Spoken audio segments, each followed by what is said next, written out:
Même ça, on a réussi à nous le faire romantiser. On nous vend l'instinct maternel comme un téléchargement automatique lorsqu'on accouche, mais c'est faux.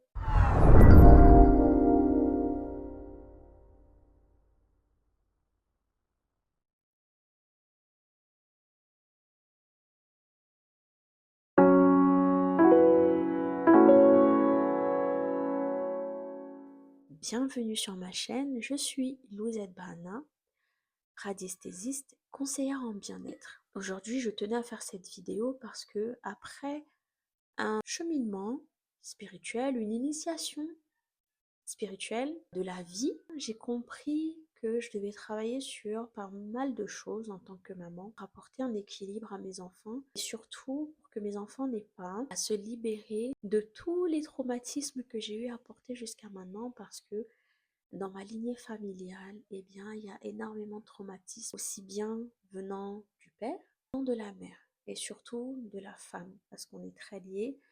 Ce qui fait que tous les traumatismes que nos mamans peuvent souvent vivre, eh bien, elles vont nous les transmettre. Et nous, on va continuer à perpétuer cet héritage de souffrance, de sacrifice, de douleur. Et parfois, ces douleurs ne nous appartiennent pas, voire même la grande majorité du temps.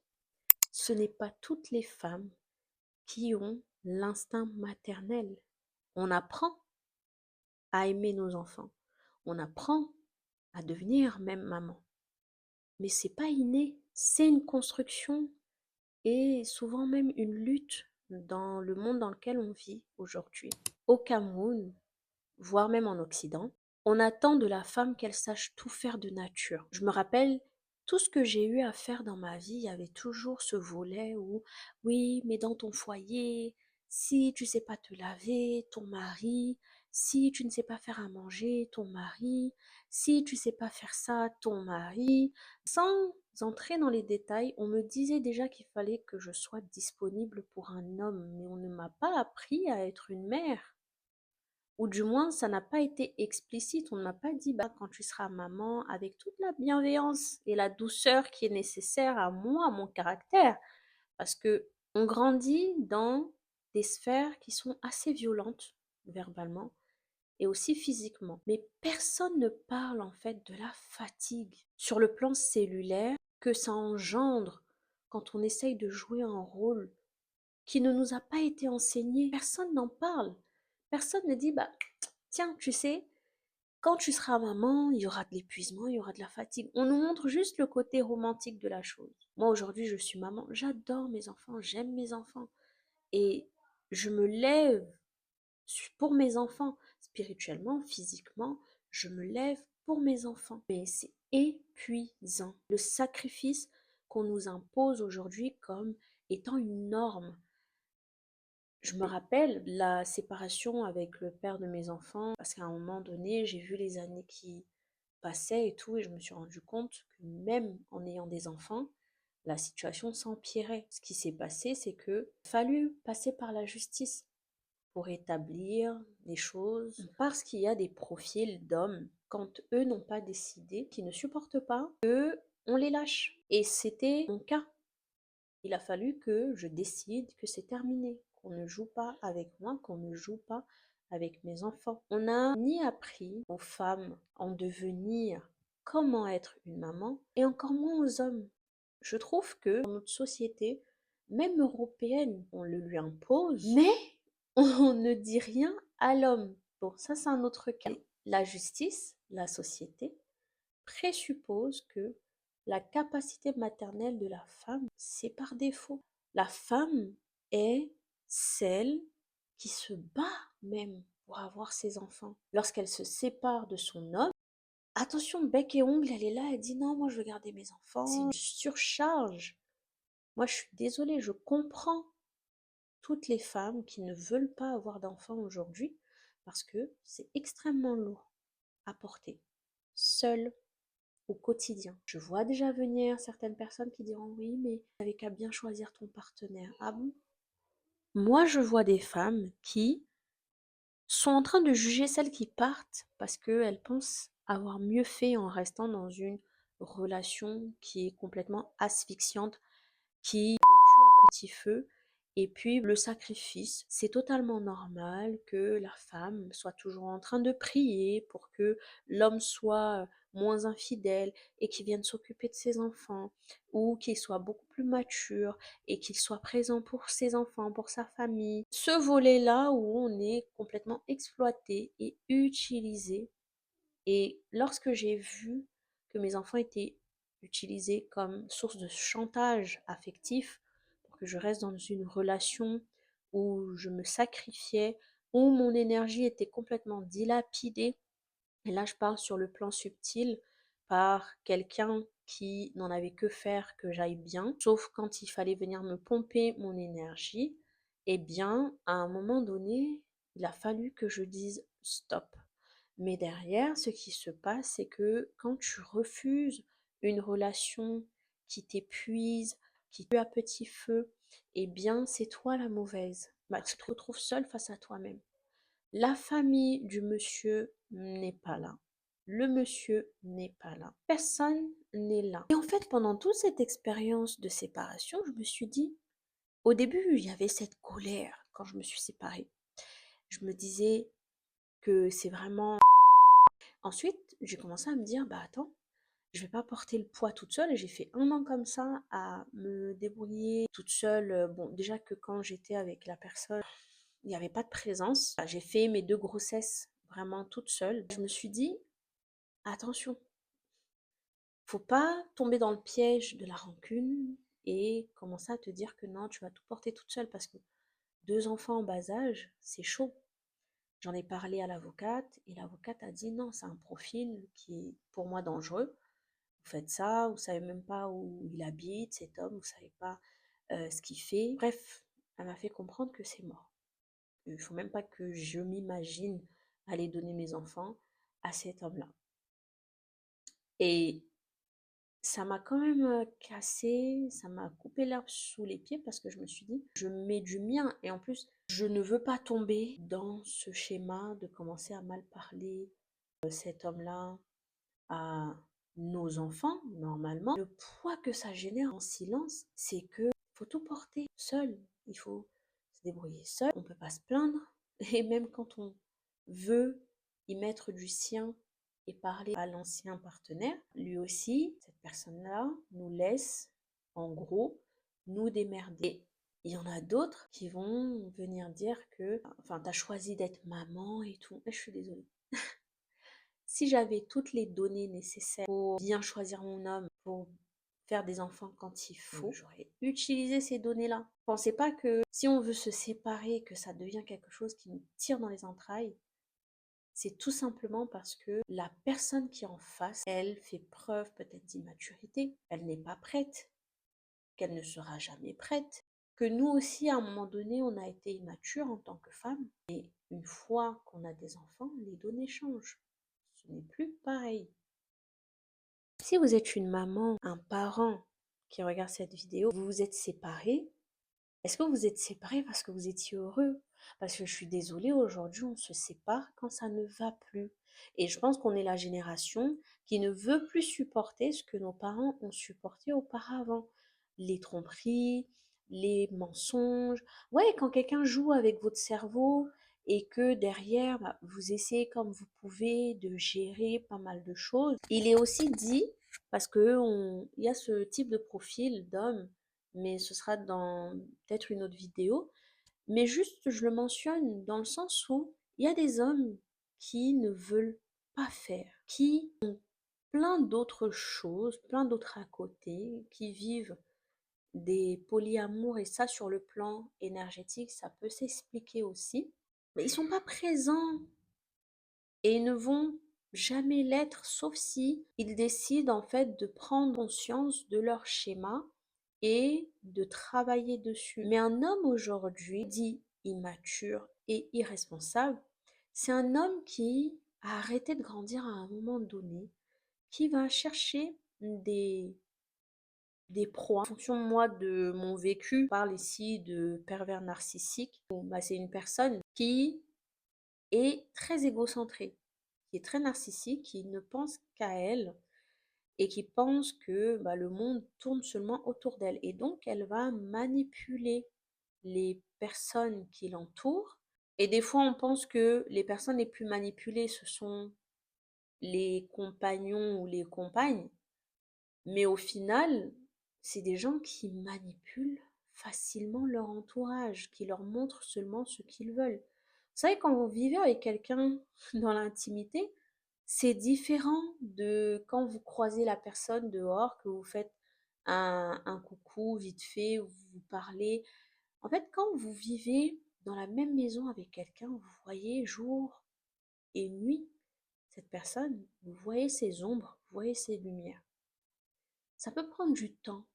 Et des fois, on projette tellement, nous, en tant que personne, je dirais pas bonne, parce qu'on a tous un bon et un mauvais côté, mais on projette, nous, nos envies. À partir du moment où on se met en couple avec la personne, on veut qu'elle soit de telle manière et elle va jouer dessus. Si on se sépare, je reviens dessus, ce n'est pas parce qu'on a envie de porter sur notre dos des enfants. Des fois, moi, j'en vois qui en ont fait 4, 5, 6, voire même 10 enfants. Et il y a des femmes, quand elles ont déjà dépassé un certain seuil d'enfants, elles ne partent plus. Parce qu'on leur dit, ouais, mais tu vas partir où? Avec autant d'enfants? Qui va t'accepter? Forcément, ce ne sera pas un homme responsable. Mais il y a des hommes aussi, qui sont peut-être rares, ou peut-être que nous, on ne les voit pas, qui ont pris une femme avec des enfants qui n'étaient pas euh, les leurs, mais qui s'en est occupé. On ne part pas non plus pour aller déposer nos enfants à un autre homme, mais on part parce qu'à un moment donné, on veut arrêter de border à un gosse qui est adulte. Voilà. Que nos enfants méritent d'avoir une figure parentale, pas quelqu'un qui est un peu gosse. Donc ça, vous me direz en commentaire pour les personnes qui regardent la vidéo. Qu'est-ce qui a poussé en fait votre séparation? Pour revenir au sujet, la maman porte vraiment des traumas qui sont non résolus. Et j'en ai parlé dans une vidéo dans le sens où une femme qui devient maman est femme d'abord. C'est un être humain, c'est un adulte, en apparence.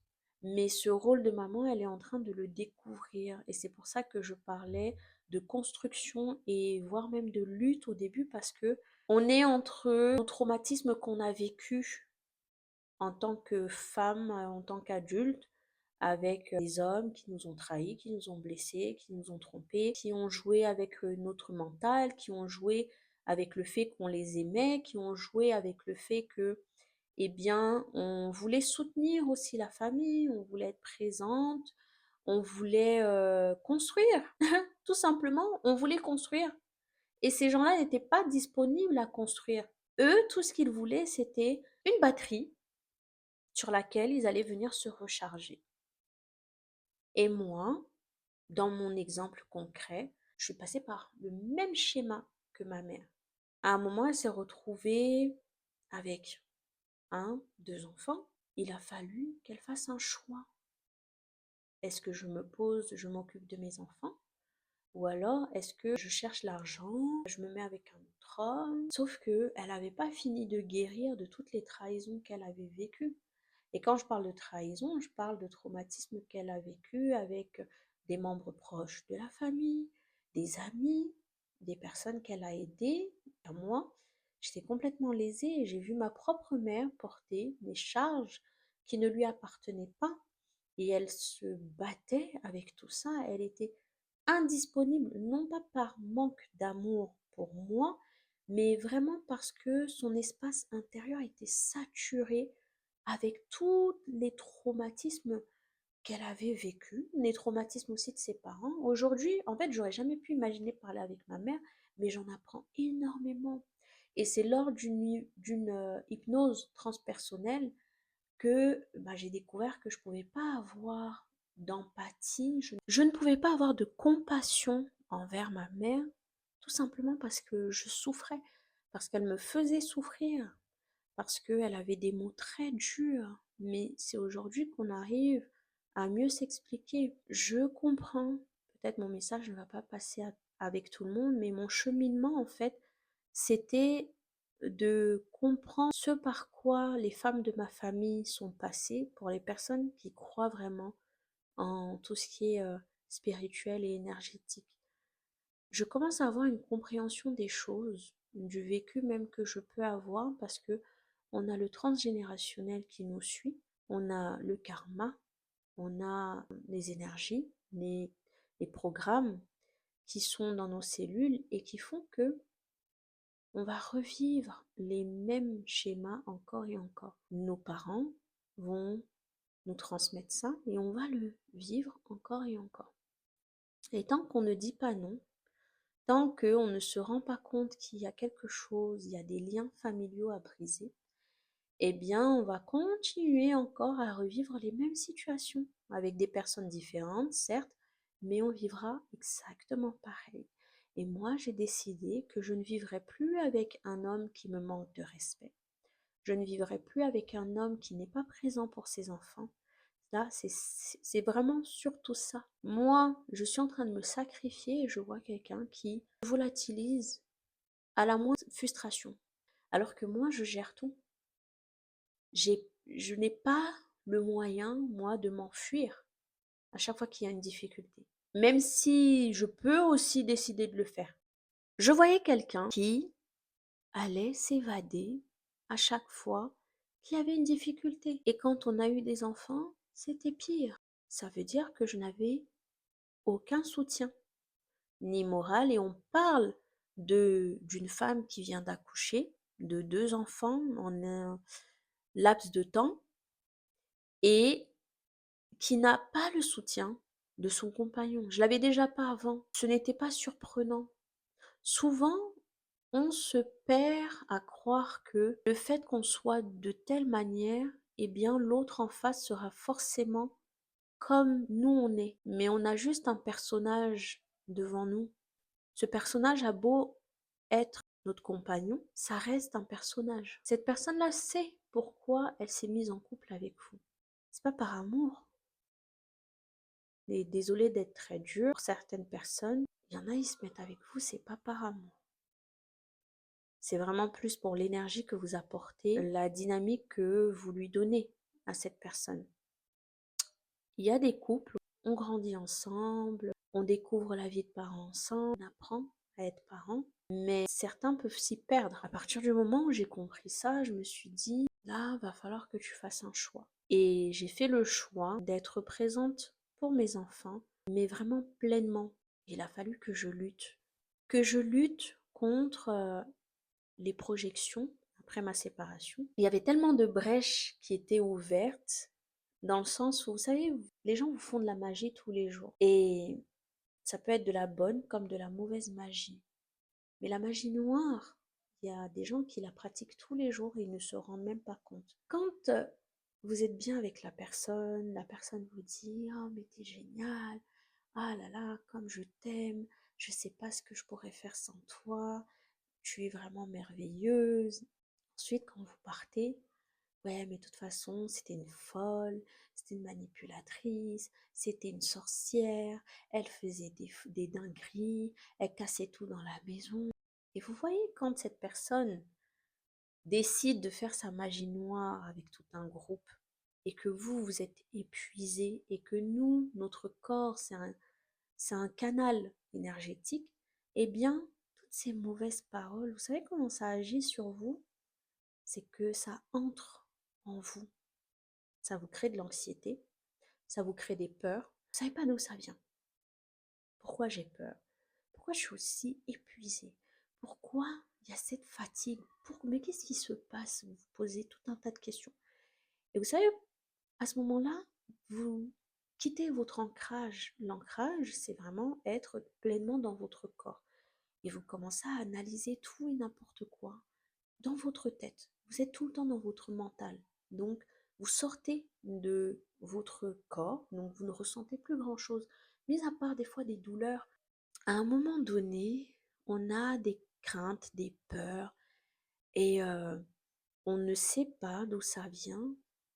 Et on ne peut même pas imaginer que ça vient de calomnies, d'insultes qui se font dans notre dos. Et parfois, peut-être que tu as ressenti énormément de tension au niveau de ton dos, au niveau de tes cervicales. Peut-être que c'était aussi des maux de tête. C'est parce que tu étais vraiment dans ce manque d'ancrage. Et moi, je suis celle qui a décidé dans ma famille de couper les liens avec cette souffrance, ce sacrifice que la femme vit. Il y a énormément de femmes, lorsque j'écoute un peu plus les histoires que me raconte ma mère concernant la famille, eh bien, elle s'est sacrifiée. Et elle le dit tous les jours que je me suis sacrifiée, je me suis sacrifiée. Ma grand-mère s'est sacrifiée, la mère de ma grand-mère s'est sacrifiée. Et ça a été comme ça encore et encore. Et il fallait à un moment donné que ça se stoppe. Ce n'est pas pour rien aujourd'hui. Nous sommes à l'ère du Verseau. Là, nous avons passé un portail, le portail du 4-4 hier. Et j'avais fait une première vidéo qu'au final, je n'ai pas publiée. Et je voulais faire une vidéo qui soit un petit peu plus propre, même si c'est pas encore génial. Les vidéos professionnelles que j'ai envie d'offrir, mais au final, est-ce que ce professionnalisme que je veux apporter n'est pas quelque chose, enfin une demande de performance qu'on m'a souvent demandé quand j'étais petite. Et je le sais aussi, j'apporte quelque chose de plus authentique. Avant, je ne voulais pas être une maman sans qu'il n'y ait de père. Je voulais avoir ma petite famille, mais qu'il y ait un homme. Sauf que j'avais trop peur des hommes. Et plus j'avançais dans la vie, plus je me rendais compte que les hommes, c'était vraiment des chiens. En tout cas, dans ma compréhension de l'époque, parce que non, tous les hommes ne sont pas des chiens. Voilà. Il a fallu que je chemine vraiment, que je gagne en clarté pour comprendre que je devais travailler dessus. Je ne suis pas superwoman, mais il y a des âmes qui sont venues réparer en fait des choses qui ont été vécues auparavant par la lignée, mais surtout qui sont venues libérer des générations, les générations qui suivent. Quand j'ai bataillé, ça fait 3 ans déjà, que j'ai bataillé, j'ai lutté, j'ai dit non, ça je veux pas. Et j'ai commencé à mettre des actions en place. Et donc c'est pour ça que vous avez le document avec les 7 archétypes de maman que vous pouvez télécharger gratuitement. Et ça va vous permettre de définir quel archétype vous êtes. Alors, ce document, c'est un condensé vraiment de 7 archétypes de maman que j'ai mis dedans. Et on a entre autres la maman alchimiste. C'est celle qui traverse les crises, les deuils de la vie. Elle a le pouvoir de trancher ce qui ne convient plus pour construire sur des bases plus saines. Donc quand on parle d'alchimie, on parle vraiment de transmutation. Rien ne se crée, rien ne se perd, tout se transforme quand on parle de la maman alchimiste. Elle a ce don en fait, quand il est bien utilisé, de transformer ses luttes en carburant pour pouvoir évoluer quotidiennement. Donc pour chaque archétype, il y a forcément le côté déséquilibre.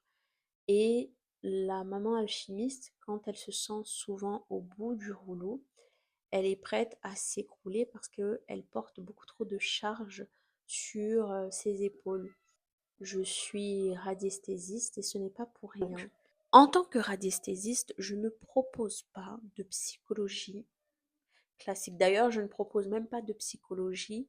Moi, ce qui m'intéresse, c'est de vous apporter beaucoup plus de clarté, beaucoup plus de discernement, parce que souvent on prie pour cette clarté, ce discernement, cette intelligence divine, pour que ça nous permette en fait d'aller au-devant de nos projets. Peut-être qu'aujourd'hui tu vis en tant que maman des situations où tu as l'impression qu'il y a de l'injustice parce que tu te retrouves seule dans un pays où tu n'as pas réellement de soutien et où tu es obligé de te sacrifier, aller au travail, tu n'as peut-être plus réellement de temps pour toi. pour créer quelque chose qui te convient, te permettre de prendre du temps aussi avec tes enfants. Peut-être que tu es au bout du rouleau, que tu en as marre. Que moi, j'utilise vraiment le scan vibratoire pour aller voir ce qui est écrit dans tes mémoires. Et à partir du moment où tu sais de quoi tu souffres, il y a aussi un diagnostic qui peut tomber. C'est comme nettoyer un disque dur familial. Une mère stable, c'est un phare. Elle ne bouge pas, mais elle apporte de la lumière. Cette lumière éclaire tout son environnement. Elle n'a pas besoin de tourner la tête à gauche ou à droite. Par contre, une mère qui est sacrifiée, c'est une bougie qui s'éteint et laisse ses enfants dans le noir. Et on a eu suffisamment de nos mamans qui se sont éteintes et qui nous ont laissés dans le noir, tout simplement parce que elles étaient en lutte permanente au niveau énergétique et qu'étant donné que nous sommes des enfants, on essayait en fait de les soigner, de les apaiser, mais peut-être que tu te recevais une claque quand tu voulais aller faire un petit câlin à ta mère, mais elle était tellement sur les nerfs. Donc je comprends aussi les enfants aujourd'hui qui ont du mal à pardonner. Je suis désolée s'il y a du bruit. Ça fait plusieurs fois que je dis à mes enfants de se taire. Je fais avec. Moi, dans ma vie, mon cheminement m'a poussée à ne plus juger qui que ce soit. Peu importe. Je n'entre plus dans le jugement, tout simplement parce que ça me permet d'observer.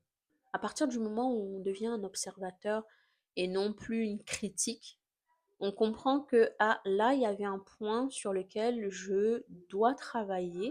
Donc, lorsque tu prends de la hauteur, que tu observes, tu n'es plus dans l'émotion, tu n'es plus dans ce côté qui veut convaincre. Si tu sors en plus d'une relation toxique, des fois, tu veux convaincre tout le monde, tu veux convaincre la famille, ta famille, tu veux convaincre la famille de l'autre que tu subis une injustice, mais eux ne vont pas écouter. J'ai pas mis de crème, de faire la vaisselle et tout. Tu n'as pas à convaincre qui que ce soit. Ce que je pourrais dire aujourd'hui, c'est que vos enfants n'ont pas besoin d'une sainte. Et un enfant n'a pas besoin qu'on le convainque. Ils n'ont pas réellement demandé à être là. Même si d'un point de vue spirituel et énergétique, on a choisi en fait la famille dans laquelle on allait. Mais ces enfants, ce sont aussi nos guides. De la même manière que on doit être leur guide, c'est aussi des guides qui nous permettent de comprendre nos schémas, qu'est-ce qu'on veut et tout. Et aujourd'hui, on a tellement la chance d'être dans un monde où on peut prendre conscience de beaucoup de choses et on peut travailler dessus. Il y a des thérapeutes. C'est plus une honte aujourd'hui d'aller voir des thérapeutes. Il y a des thérapeutes énergétiques. Ce n'est plus une honte. Il y a des radiesthésistes comme moi. Ce n'est plus une honte. Moi, avant, j'avais honte de mes dons. Mais merci en fait. Merci. Avant, je me disais non, mais c'est de la sorcellerie. Mais merci. C'est ce don-là et les différents dons que je peux avoir, ben, ça me vient de Dieu. C'est pas des dons de médiumnité où je vais voir les yeux ouverts. Non, mais c'est de l'intuition. Et mon intuition, jusqu'à aujourd'hui, elle m'a quand même pas mal sauvée ces dernières années-là de dégâts, mais des vrais dégâts. Donc pour commencer ce chemin de clarté, j'ai vraiment condensé mon approche dans un guide, le cœur souverain. Et je dirais pourquoi le cœur souverain, parce que c'est quelque chose que j'ai beaucoup travaillé, la zone de mon cœur. Donc je t'invite à cliquer sur le lien en description et à télécharger ton document parce qu'il est gratuit et tu pourras du coup savoir quel type d'archétype tu es en tant que maman. Voilà, ça te permettra déjà d'avoir des premières clés de la déconstruction ou la reprogrammation qui est nécessaire pour que tu puisses cheminer vers un chemin de clarté et de discernement et surtout de guérison parce que on n'est pas parfaite, hein, on n'est pas parfaite, mais bravo à nous pour le chemin qu'on prend. Et puis, à très bientôt.